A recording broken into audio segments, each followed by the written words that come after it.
Perkenalkan, kami dari kelompok 5 akan menjelaskan tentang materi agama, yaitu Islam dan modernitas. Sebelumnya, perkenalkan, nama saya Novina Zahra. Nama saya Muhammad Fikri Ferdiansyah. Nama saya Nabila Nur Aulia. Nama saya Ihsan Samsul Alam. Di sini kami akan menjelaskan tentang materi Islam dan modernitas. Selamat menyaksikan. Bismillahirrahmanirrahim. Assalamualaikum warahmatullahi wabarakatuh. Di sini saya akan menjelaskan tentang Islam dan modernitas. Sebelumnya, kita harus tahu dulu apa itu Islam dan apa itu modernitas. Islam berasal dari kata kerja aslama yang artinya menyerah, tunduk, atau patuh. Dari kata aslama ini dapat diderivasikan menjadi beberapa arti, yaitu salam yang artinya keselamatan, taslim artinya penyerahan, dan salama artinya memelihara. Agama Islam mengandung pengertian peraturan yang diwahyukan oleh Allah Subhanahu wa taala kepada para rasul untuk ditaati oleh seluruh umat manusia. Nah, agama Islam yang diemban oleh Nabi Muhammad SAW bersifat universal, tanpa ada batas antara ruang dan waktu. Juga berlaku untuk siapa saja, di mana saja, dan kapan saja manusia itu berada. Yang dijelaskan dalam firman Allah Quran Surat Al-Maidah ayat 3. اليوم أكملت لكم دينكم وأتممت عليكم نعمتي ورضيت لكم الإسلام دينا. Pada hari ini telah aku sempurnakan agamamu untukmu, dan telah aku cukupkan nikmatku bagimu, dan telah aku ridhoi Islam sebagai agamamu. Islam yang diwahyukan oleh Allah Subhanahu wa taala kepada Nabi Muhammad SAW, di dalam agama Islam ini mencakup semua kehidupan manusia. Yang terkandung di dalamnya itu ada akidah, akhlak, dan syariat yang berkaitan dengan jasmani dan rohani, yang dijelaskan dalam Quran Surat An-Nahl ayat 89. ونزلنا عليك الكتاب تبيانا لكل شيء وهدى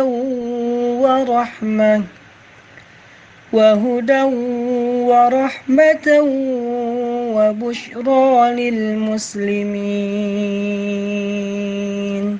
Dan kami turunkan kitab Al-Quran kepadamu untuk menjelaskan segala sesuatu sebagai petunjuk serta rahmat dan kabar gembira bagi orang yang berserah diri, Muslim. Di hadapan para sahabat, Rasulullah SAW bersabda, Islam dibangun atas 5 perkara, bersyahadat bahwa tidak ada Tuhan yang sebenar melainkan Allah, dan bahwa Nabi Muhammad itu utusan Allah, mendirikan sembahyang, menunaikan zakat, haji ke Baitullah, dan puasa di bulan Ramadan. Hadis riwayat Bukhari dan Muslim.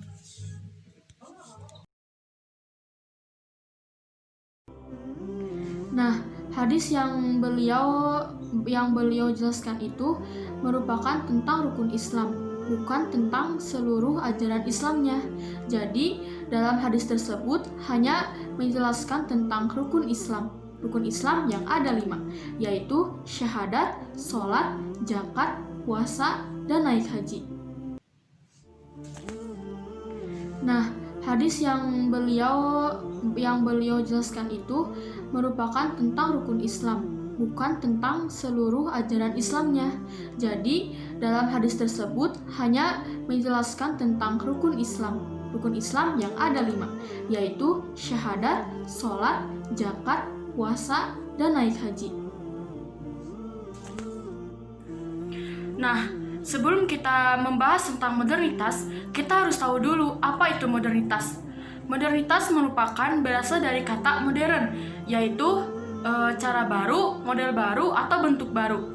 Dari istilah modernitas ini, ada juga istilah lain, yaitu modernisasi. Modernisasi merupakan merombak cara-cara lama untuk menuju ke cara atau model baru. Jadi, modernitas adalah kemodernan yang modern. Dunia sekarang ini membuktikan bagaimana ajaran-ajaran Islam sudah terlalu usang dalam mengatasi permasalahan-permasalahan, baik itu dalam bidang sosial, politik, ekonomi, budaya, dan lain-lain. Hal ini menyebabkan pemikir-pemikir Islam mengalami stagnasi.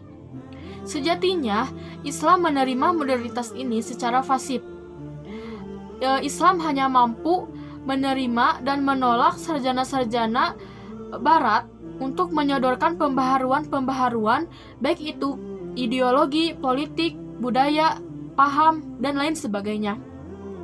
Nah, dalam pembaharuan-pembaharuan tersebut, kita juga dalam Islam mengajarkannya. Tapi ketika pembaharuan-pembaharuan tersebut melenceng dari agama dan hadis, kita menolaknya. Nah, ada suatu pertanyaan cukup menarik pertanyaannya. Mampukah Islam meramaikan modernisasi? Sejauh ini, Islam tidak mampu untuk meramaikan modernisasi ini. Bisa dilihat di sekeliling kita, produk-produk apa sih yang dihasilkan oleh Islam ini? Motor, mobil, ataupun ideologi, kesenian, dan lain sebagainya itu merupakan produk-produk Barat seperti dari Cina atau Tiongkok atau sebagainya. Tapi tidak semua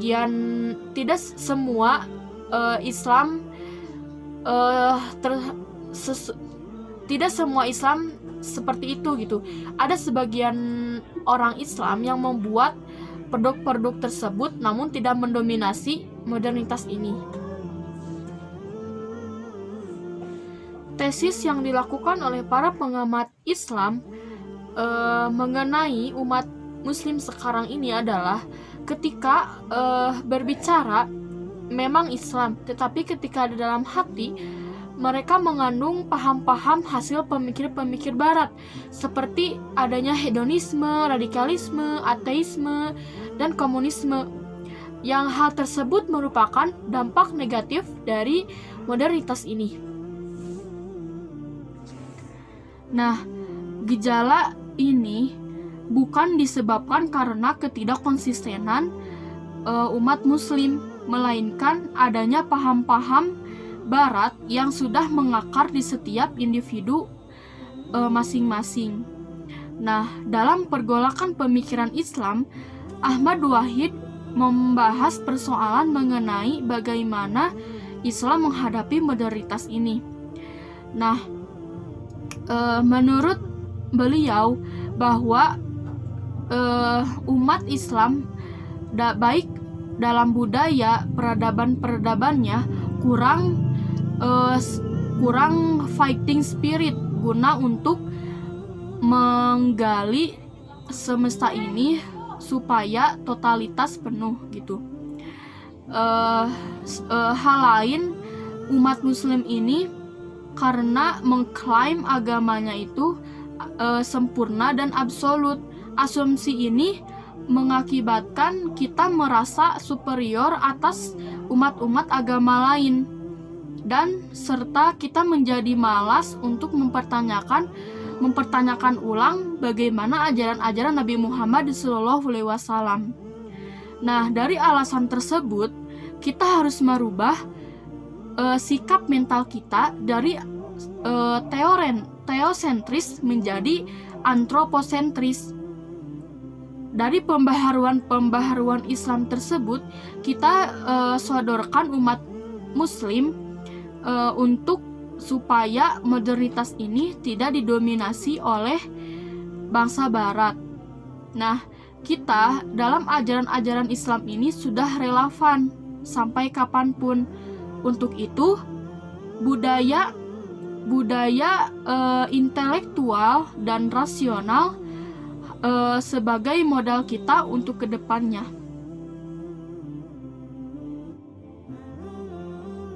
Dampak positif modernitas. Yang pertama, ada perubahan tata nilai dan sikap. Adanya modernisasi dalam zaman sekarang ini bisa dilihat dari cara berpikir masyarakat yang irasional menjadi rasional.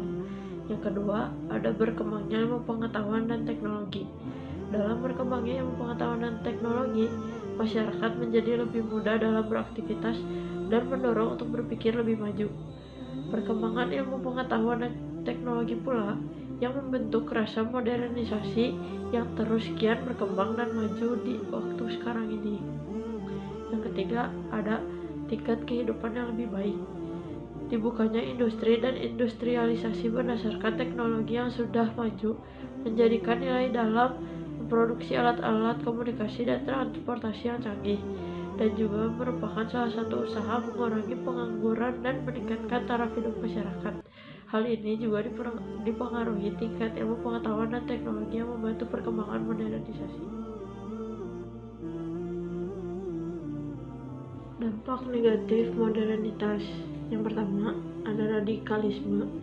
Yang kedua, ada liberalisme. Yang ketiga, hedonisme. Dan yang keempat, komunis.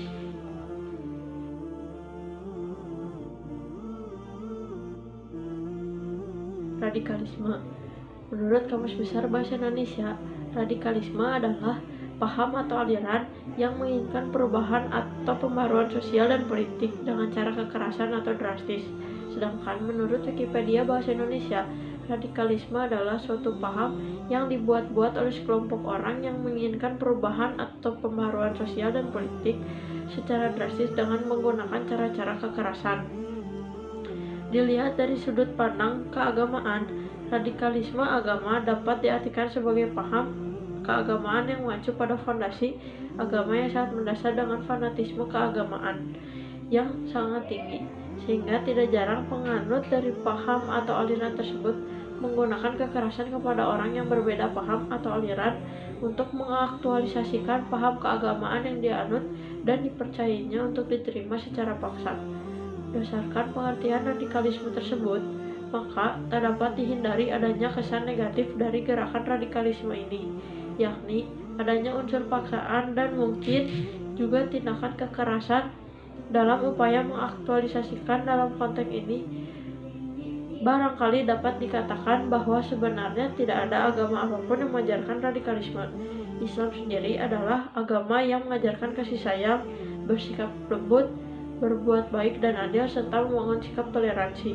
Bahkan dalam Al-Quran, Allah menegaskan Islam sebagai rahmatul lil alamin, yaitu pembawa rahmat bagi seluruh alam.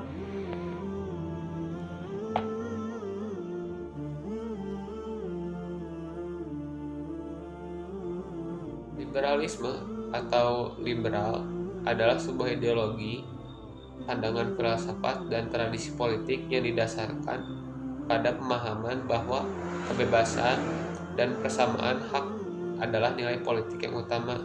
Secara umum, liberalisme mencita-citakan suatu masyarakat yang bebas, dicirikan oleh kebebasan berpikir bagi para individu. Paham liberalisme menolak adanya pembatasan khusus dari pemerintahan dan agama. Pada tahun 2005, MUI memandang perlu menetapkan fatwa tentang paham pluralisme, liberalisme, dan sekularisme agama tersebut adalah haram untuk dijadikan pedoman oleh umat Islam.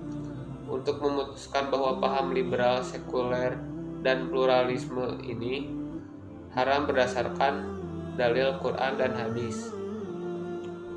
Dalil Quran yang menentang paham liberalisme adalah Quran Surat Al-Kafirun ayat 6 dan juga Quran Surat Al-Imran ayat 85. Hedonisme berasal dari kata hedonismos yang diambil dari bahasa Yunani, dari akar kata hedone, artinya kesenangan.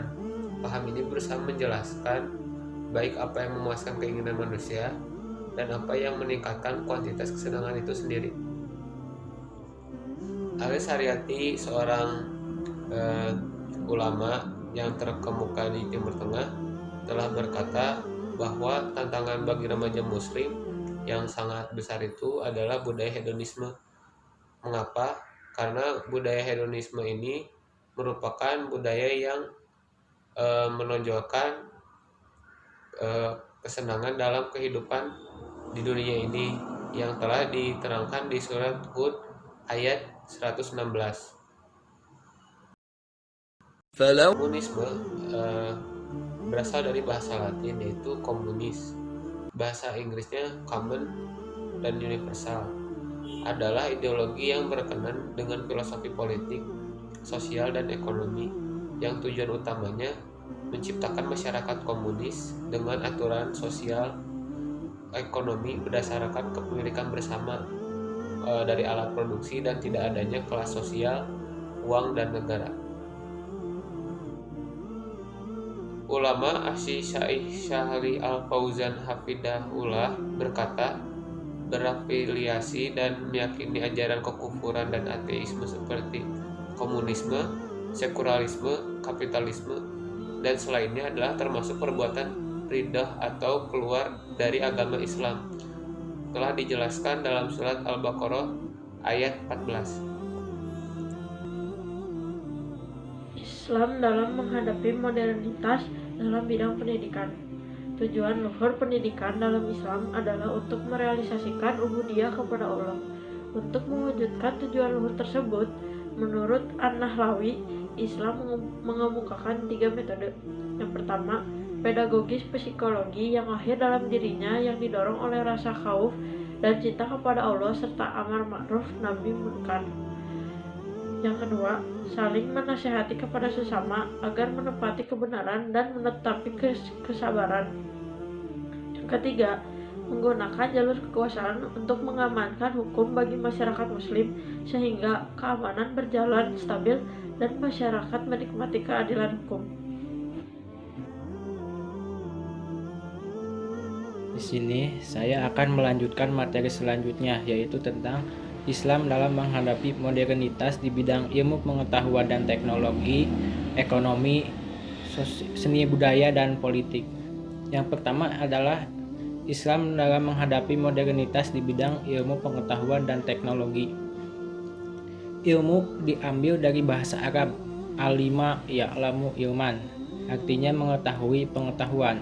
Secara etimologis, ilmu artinya jelas, terang, baik proses perolehannya maupun objek kajiannya.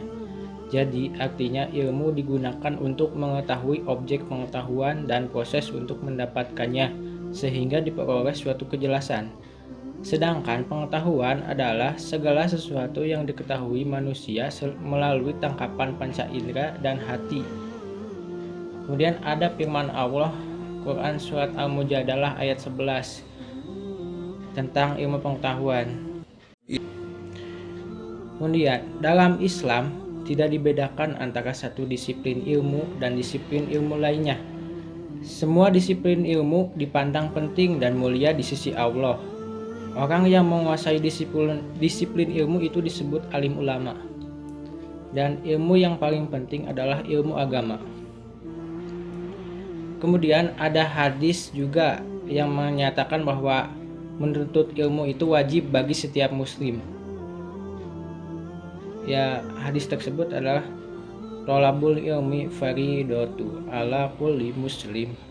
Menuntut ilmu itu wajib atas setiap muslim. Hadis riwayat Ibnu Majah.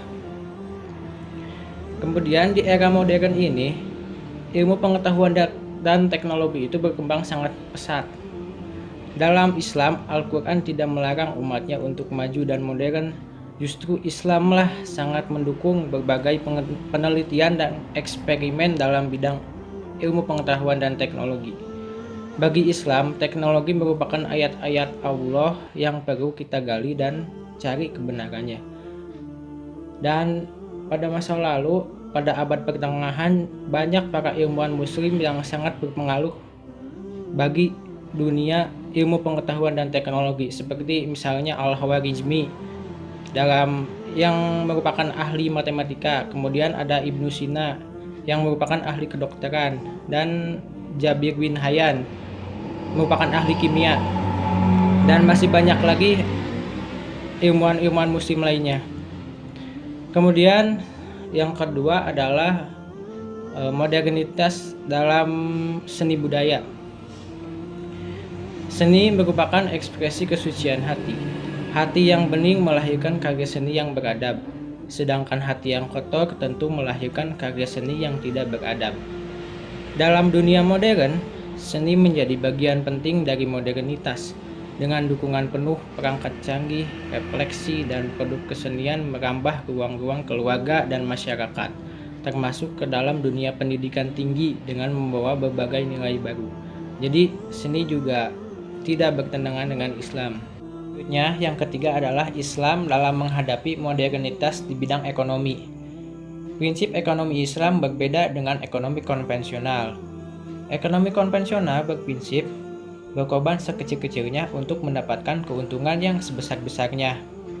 Prinsip ekonomi tersebut dipergunakan oleh pedagang dan pengusaha semata-mata untuk mencari keuntungan. Dalam Islam, ekonomi ialah berkorban secara tidak kikir dan tidak boros dalam rangka mendapatkan keuntungan yang layak. Dengan demikian, pengorbanan tidak boleh sekecil-kecilnya ataupun tertentu saja, melainkan pengorbanan yang tepat harus sesuai dengan keperluan yang sesungguhnya, sehingga mutu produksi dapat terjamin. Dan praktek monopoli itu sangat dilarang dalam Islam, karena untuk memperoleh keuntungan yang sebesar-besarnya. Dan tahukah kamu bahwa saat ini sistem ekonomi dunia cenderung liberal? Sistem ekonomi saat ini ada yang sosialis dan liberalis yang menghasilkan kapitalis. Sistem ekonomi Islam tidak kapitalis dan juga tidak sosialis. Jadi Islam itu mempunyai sistem tersendiri yang berbeda dari keduanya. Seperti yang terdapat dalam firman Allah Quran surat An-Nisa ayat 134 dan Quran surat At-Takasur ayat 1-2. Bismillahirrahmanirrahim. Alhaakumut takasur hatta zurtumul maqabir, yang artinya bermegah-megahan telah melalaikan kamu sampai kamu masuk ke dalam kubur. Kemudian yang keempat adalah dalam bidang politik. Politik yang dalam terminologi Islam disebut siyasah merupakan bagian tak terpisahkan dari fikih Islam. Salah satu objek kajian fikih Islam adalah siyasah atau disebut fikih politik. Fikih politik secara global membahas masalah-masalah ketatanegaraan yang disebut siyasah dusturiyah, hukum internasional yang disebut siyasah dauliyah, dan hukum yang mengatur politik keuangan negara yang disebut siyasah maliyah. Yang pertama yaitu siyasah dusturiyah yang merupakan hukum tata negara. Materi yang dikaji tentang tata cara dan metode suksesi kepemimpinan, kriteria seorang pemimpin, hukum mewujudkan kepemimpinan politik, pembagian kekuasaan seperti eksekutif, yudikatif, legislatif, dan institusi pertahanan keamanan, dan lain-lain sebagainya. Kemudian yang kedua adalah siyasah dauliyah yang berfungsi untuk mengatur hubungan internasional. Objek kajiannya adalah hubungan antara negara Islam dengan negara Islam, hubungan negara Islam dengan negara non-Muslim, hubungan bilateral dan multilateral, hukum perang dan damai, gencatan senjata, dan lain-lain. Kemudian yang ketiga adalah siyasah maliyah, yaitu hukum politik mengatur keuangan negara. Konten yang dibahas yaitu sumber-sumber keuangan negara, distribusi keuangan, perencanaan anggaran negara, pengawasan dan pertanggungjawaban keuangan, dan filantropi Islam. Itulah politik. Islam itu memiliki sistem politik tersendiri. Sekian dari saya. Assalamualaikum warahmatullahi wabarakatuh. Begitu penjelasan dari Islam dan jepit. Nah, begitu teman-teman materi dari agama Islam dan modernitas. Selebihnya mohon maaf apabila penjelasan dari materi tersebut yang kurang jelas bagi teman-teman. Sekian dan terima kasih. Wassalamualaikum warahmatullahi wabarakatuh.